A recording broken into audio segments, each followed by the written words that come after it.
Indiana, Kansas, Nebraska, and Maine. According to new data from the CDC, those are the 4 states that saw decreases in drug overdose deaths last year. Maine specifically saw a 16% decrease in drug overdose deaths from 2022 to 2023. Good evening. Thanks for joining us here on News Center Maine at 5:30. I'm Zach Blanchard. Chris Costa is off tonight. News Center Maine's Raya Wooten joins us from our Bangor studio with a look at what's contributing to this decrease. Raya.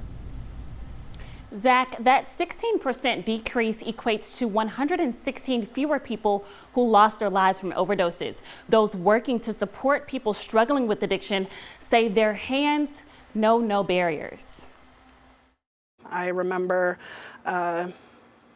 trying really hard to make different choices for myself. When June Evergreen's own desire to overcome addiction wasn't enough to pull her through, helping hands from all over reached in. There were nearly 10,000 drug overdoses in Maine last year.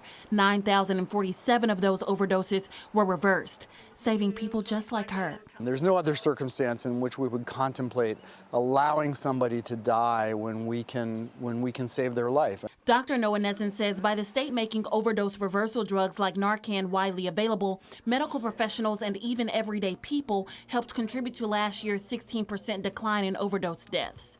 He says doctors are also using higher dosages of medication to support people in recovery.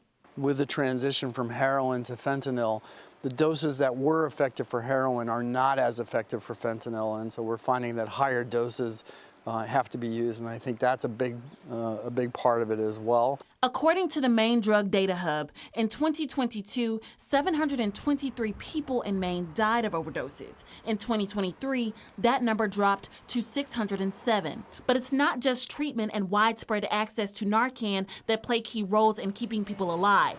It's the willingness of doctors like Dr. Nezen to step out of their medical offices to teach church congregations how to administer Narcan. We fight for the little guy. And passionate harm reduction supervisors at Health Equity Alliance like Evergreen, who catch people who are sometimes not ready or who feel too ashamed to seek help from churches or doctors in their web of love and support.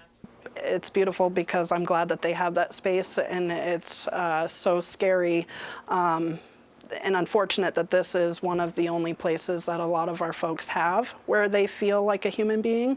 Wherever those struggling fall. You know that phrase, many hands make light work. Helping hands are present to lead Mainers on their journeys to recovery.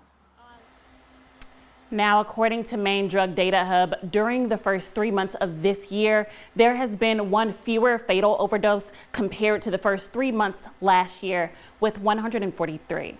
Zach? Raya Wooten in our Bangor studio tonight. Thank you so much.